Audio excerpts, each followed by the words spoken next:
This Anlusin Anwar.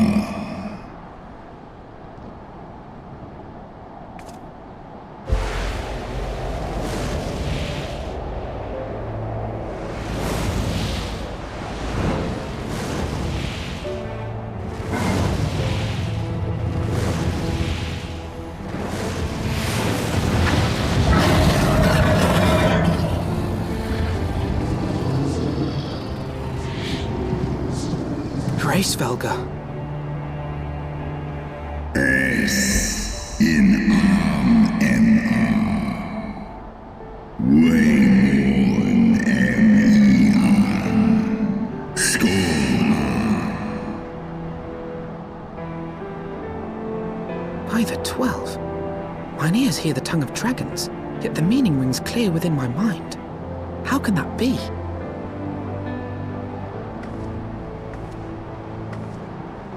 Svelga, do you not remember me?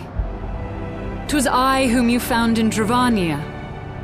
I who glimpsed the truth. The truth about your past.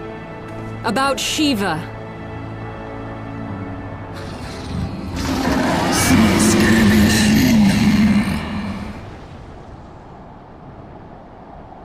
But speak it I must!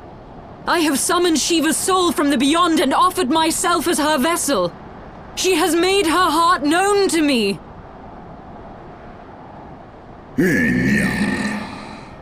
Lis umways. Anashiesk in.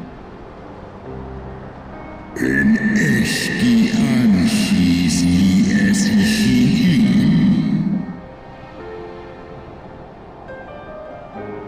I have surrendered mine to her. Do you not see, my love? I am Shiva reborn. Anga. Esklai forul. Ineshilai. Kano kishesole. Non shin esh olin. Inesh in eldu olin. I'm for is el ni an il ankin. Lis nesk nedi dranan. Eskia unkin nesh. Ikin monesh Nesk esh et all. Esk esh easy lis nice. Then the spirit that answered me. Ntene. Esh edi in eski. Non esi somi shisin shin.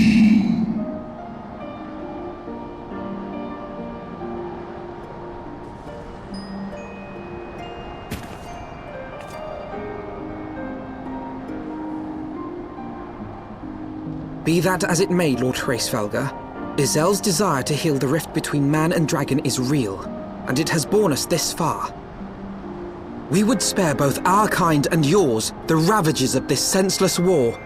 Pray join your voice to ours in a call for peace and forgiveness. Nten I el gain. Kakole in.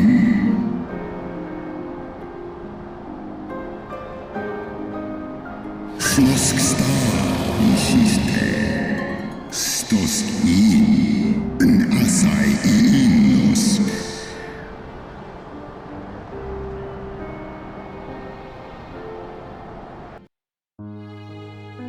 Teto hamafo. Esk ein ison ul an. Dran il ul esk afashi.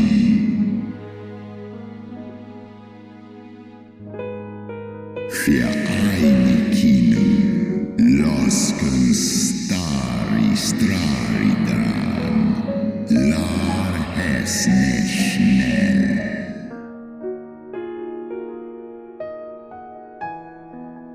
Tohamaftan, feskdu for one istrasi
Your tale bears scant resemblance to the one I was taught. How convenient that it should absolve your kind of all responsibility. But tell me, dragon, why should I believe your version of events?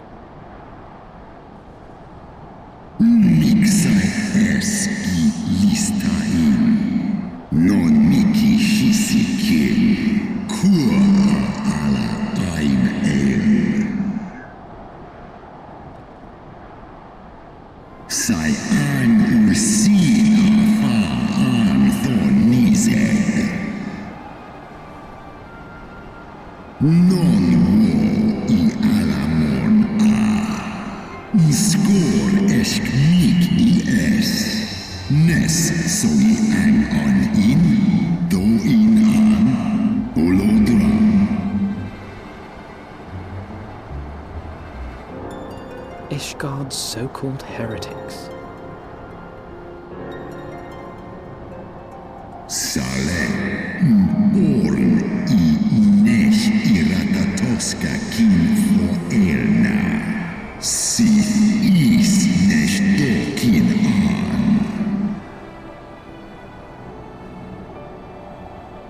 Then, the seed lies within us.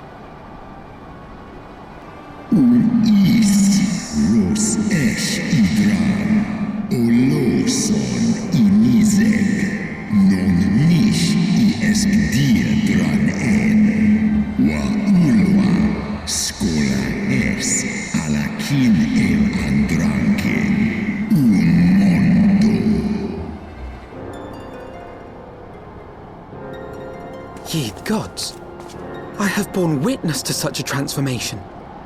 Looked on as a heretic assumed the shape of a dragon. I imagined it some manner of Dravanian enchantment.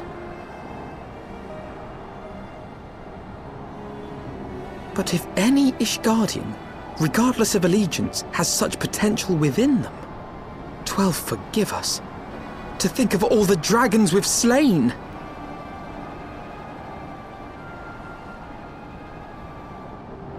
War Ulmon Alaan Asdrao Kawol Smaim Kol Thrahal Seskmoni Seang Inkinizek.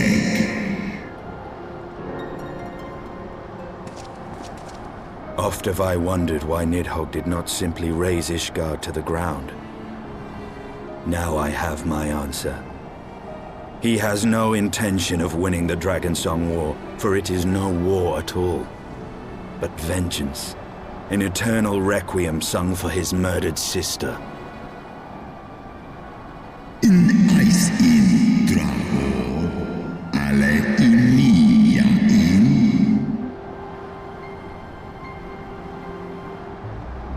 I have not come this far only to admit defeat. We can still return the eye to Nidhogg and beg forgiveness for our ancestors' crimes. Mayhap our words will sway him. Ja, lies as an in la tu ole ul in an hers isu. Mik du set in sori, nosta no lis as dui forfa in.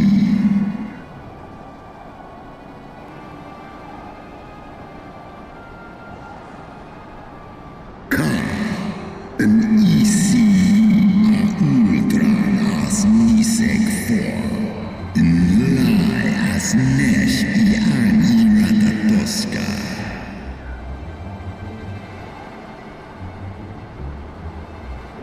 Een sith son ishi eskfa ulgar los an.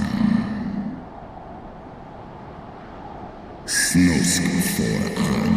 Non an lis I an. Skorn I lens an.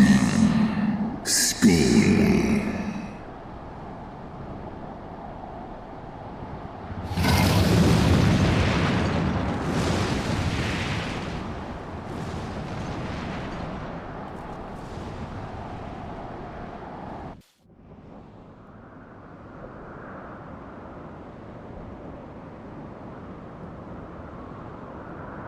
Well, what do you propose we do now? I, for one, am intent on continuing to the east. What is there to be found in the east?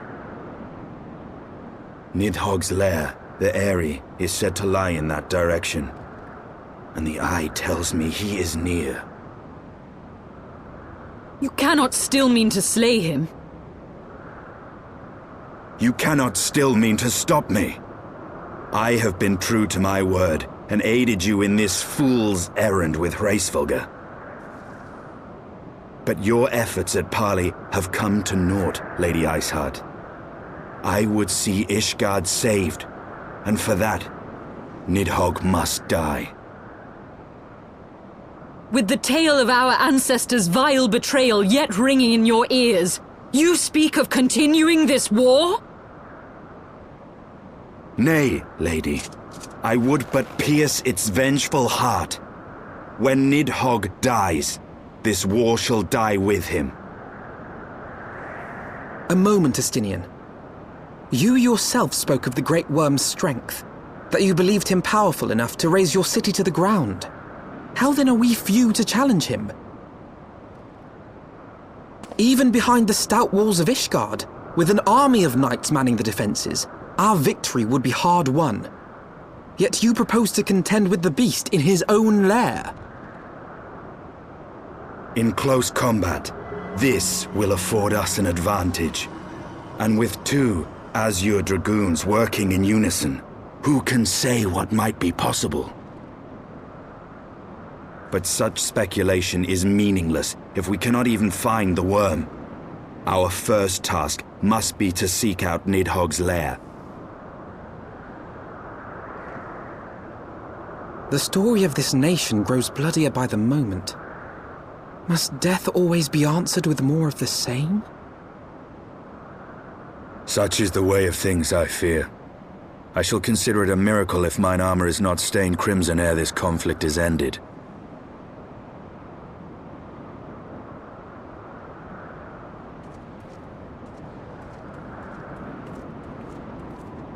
That I should be blinded by my own lies. Everything I believed, everything I thought I was, gone. All gone. Leave her. Your words will not reach her now. And we have not the time to wait for her to gather up the pieces of her shattered faith.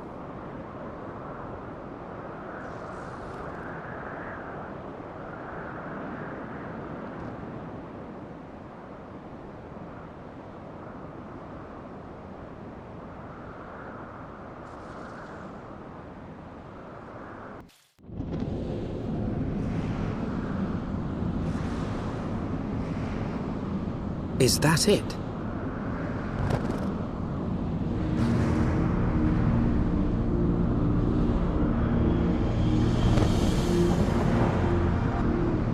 Aye, that would be the Eyrie.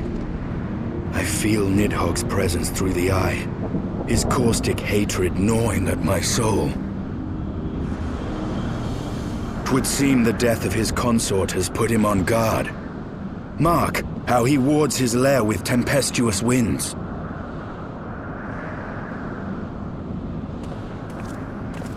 A similar barrier once barred our entrance to the Primal Garuda's domain, until we discovered the means by which it could be penetrated.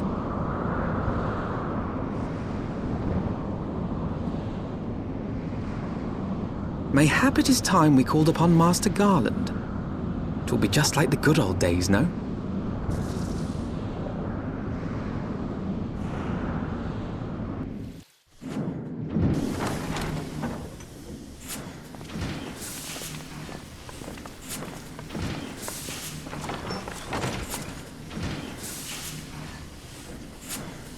Feast your eyes upon our latest and greatest feat of engineering.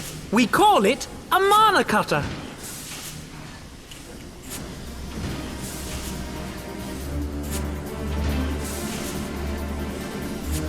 After you put down Gaius, Wedge and me struck out on our own for a bit, and started work on the successor to the tiny Bronco.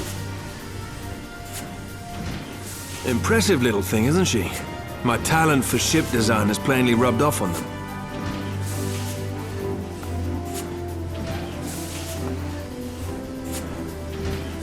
They've adapted the principles of corrupted crystal technology and constructed a mechanism which converts ether from its surroundings into elemental wind. Said wind is then harnessed by the specially engineered sails, providing the craft with propulsion and lift. All in all, a most elegant solution. I'm actually a little upset that I didn't think of it myself. The design does, however, come with one small flaw. The energy conversion ratio's bloody awful. To generate enough power to get you off the ground, you need to be in an area awash with predominantly wind-aspected ether. In other words, there are a few places you can fly, lots of places you can't. The new Ishgardian airship hasn't left the boys much time for tinkering, meaning it may be a while before this particular project takes off, if you'll forgive the pun.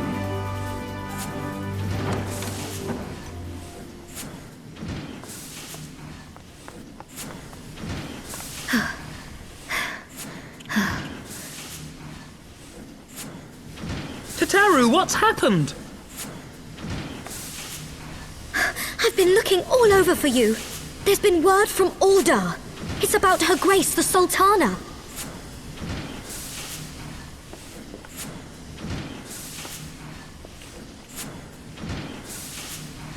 It seems you're required elsewhere.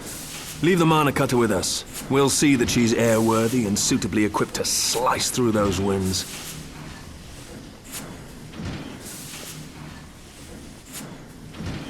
You, meanwhile, should concentrate on providing Raoban and the Sultana whatever help they need.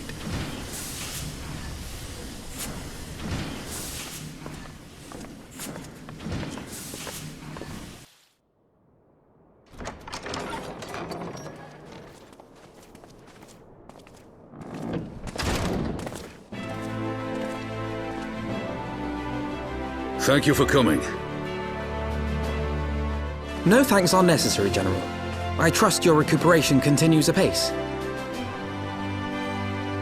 I cannot complain. Thanks to Higiri and her ministrations, I've regained much of the strength I lost during my imprisonment.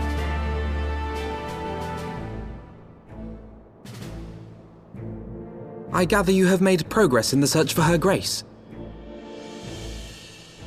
Aye, some good fortune at last. A few days past, Dulala informed us that a sizable shipment of alchemical supplies had been delivered to the palace.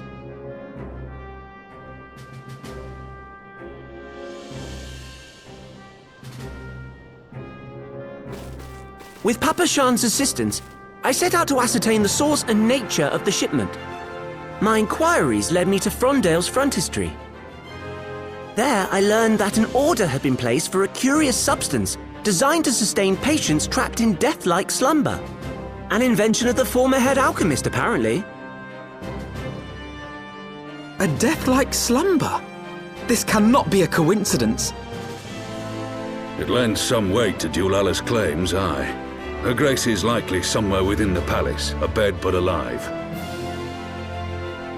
Before making any attempt to extricate the Sultana, however, it seemed prudent to learn what manner of substance was used to induce her torpor. To that end, I made inquiries as to the whereabouts of the one most like to have administered it. The lady-in-waiting, Meriel. We sent for you as soon as we learned of her location. All that remains is to apprehend the woman.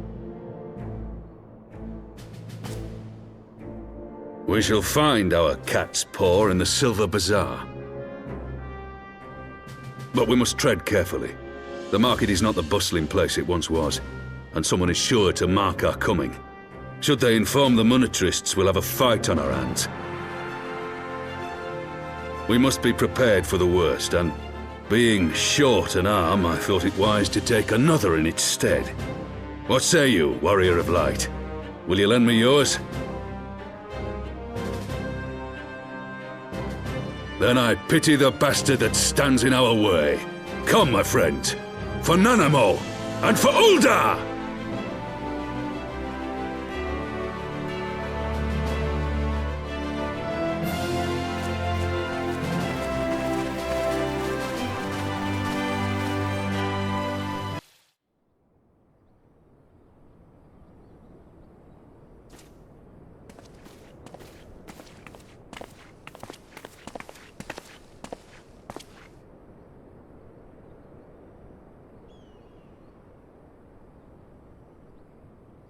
You are Meriel, the Sultana's former lady-in-waiting?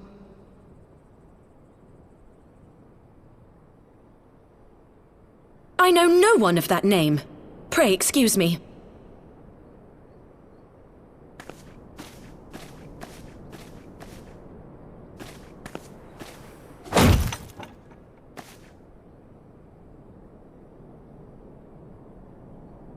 General Alden!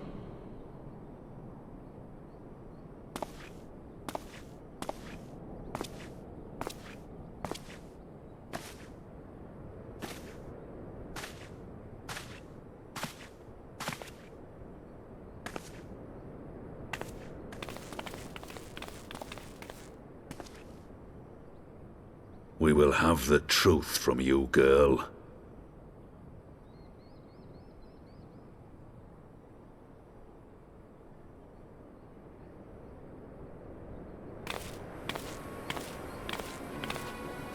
Mayhap it would be better coming from me.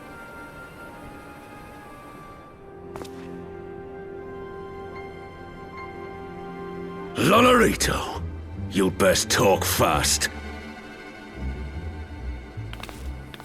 As you know, Teleji Adeleji's Cartano reclamation bill was no more than a facade, a means to get his grubby little hands on that Allagan monstrosity Omega.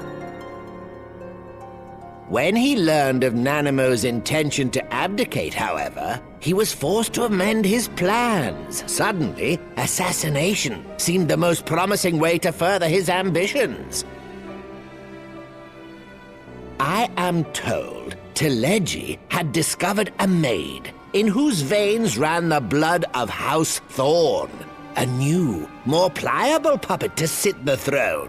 'Twould have caused an uproar, of course, but few could have contested her claim.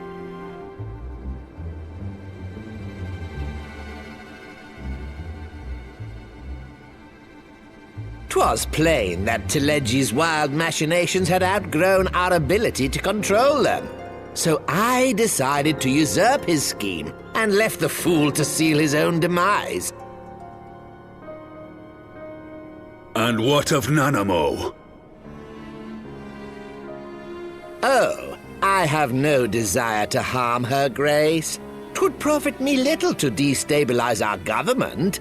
Thus did I employ young Meriel here to administer a potent sleeping potion in place of a poison.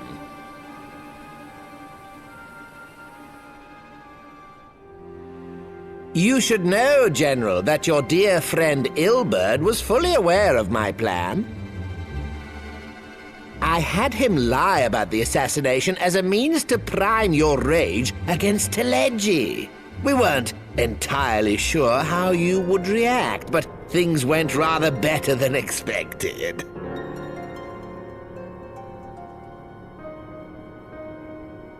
You conniving little worm! You had your claws in the Crystal Braves before their first recruit had sworn to serve! But of course, when a new game begins, 'tis only prudent to have a piece on the board. Ilberd was mine. Truth be told, a significant proportion of the Braves' initial endowment was also mine. With such large sums moving about, 'twas a rather trifling matter to disguise my own contribution.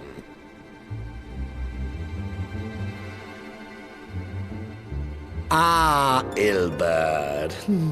I secured his services with a promise to support his cause once my authority had been solidified. I swear, the man thinks of naught but prizing Alamigo from the grasp of the Empire. Unlike you, General, the poor fellow seems quite unable to forsake the land of his forefathers. Mayhap that's why he called you a traitor to your people and a disgrace to your homeland, amongst other things. What was it he always compared you to? Oh, yes, an overgrown lapdog begging for scraps at the Sultana's table. Oh, how we laughed. Alas, Ilberd's entertaining little outbursts eventually gave way to wearisome tirades, and the zealous brute became rather unruly. I had no wish to see you executed, you understand, but he would not take no for an answer. Rest assured, his employment with me has long since ended. Which brings us neatly to the present. What say you, General? Both you and the Sultana are alive. We have one corpse and one fugitive, and preparations have been made to restore your good name. Shall we cry quits and start again with a blank ledger?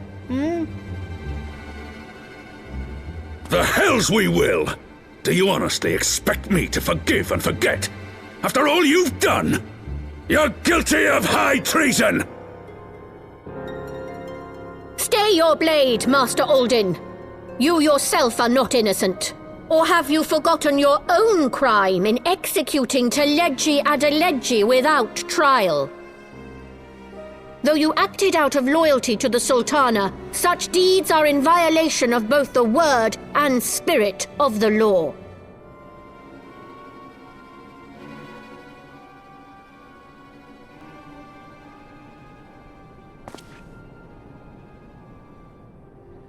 If you would, Lord Lolorito?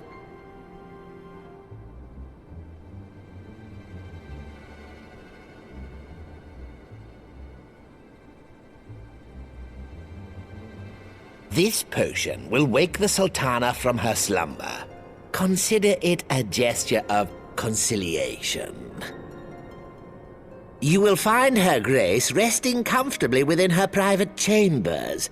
Should you doubt my word, I shall willingly accompany you to the palace as your hostage.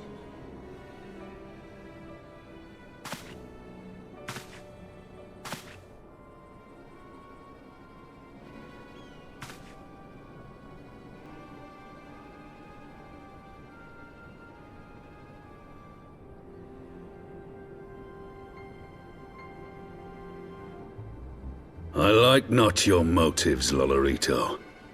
But you saved the Sultana's life, and for that, you have my gratitude.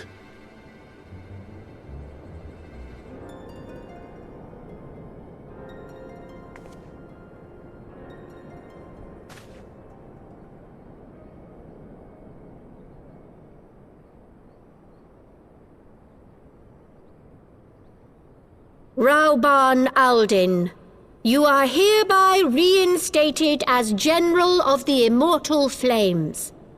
the citizens of Uldar shall once more be united under Nanamo Ulnamo, and together we shall usher in a new age of prosperity.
I was having the longest dream.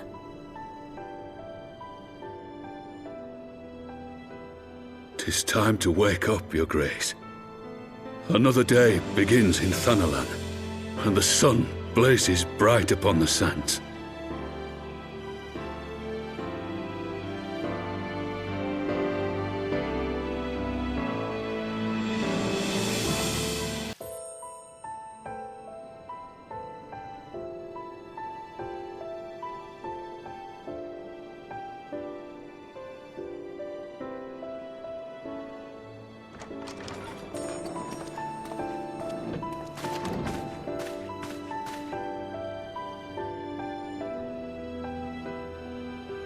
Her Grace is awoken. The palace physician assures me she is none the worse for her slumber.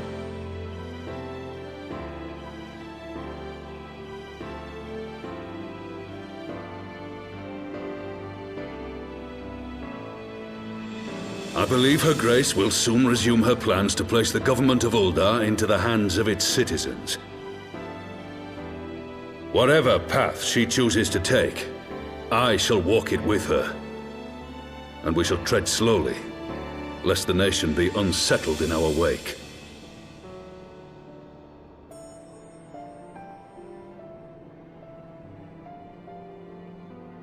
Her Grace's compassion is a shining beacon to us all. But what our city truly thrives upon is competition. 'Tis in the struggle against our rivals that opportunities are seized and fortunes made. And with the Empire on the offensive once more, now would hardly seem the time to turn our system of government upon its head. Are you privy to new intelligence, my lord?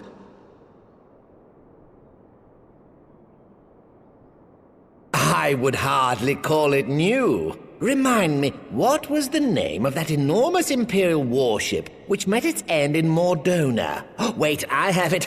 The Agrius. Yes, well, 'twould appear that the Garleans have been hard at work on another such vessel. How close are they to completing this ship? Is it operational? Its maiden flight was a success, I hear. I should imagine Emperor Varys is eager to see how it performs in battle. My lords and ladies, I move that it is time to repair the damage caused by Teleji Adeleji and prepare our great nation to repel the Empire once more.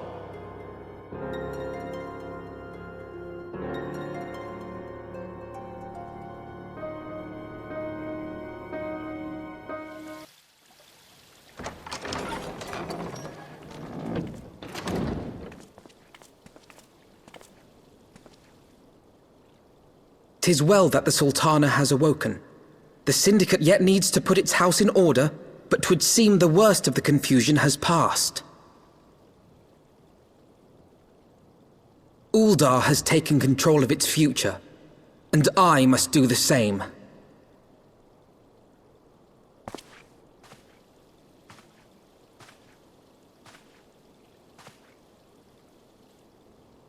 I have decided to disband the Crystal Braves. Among the recruits, there were those who supported our Order's goals and convictions with all sincerity. 'Tis my hope that these loyal men and women will choose to remain our allies in the battles to come. As for those who sided with the traitor, Ilberd, they shall be hunted down and held to account for their crimes. It is my earnest hope that they will surrender themselves peaceably when the time comes, though I think it unlikely. Ah, my all-conquering Crystal Braves. The model army meant to pave the way for a single unified grand company of Eorzea. That so high an ideal should be brought so low. I need not tell you how deeply the betrayal stung me. Yet I see now that it was mine own naivety and pride which allowed the Braves to fall prey to corruption. As ever, it is to your own shining example that I turn for inspiration. Like you, I mean to stand firm in the face of hardship and give mine all for the cause. Let us resume the search for our missing comrades, that we might come together to shine the light of dawn across the realm once more. The role of Crystal Brave Commander suited me ill, and I shall play it no longer. Henceforth, I shall be no more or less than Alphino, proud member of the Scions.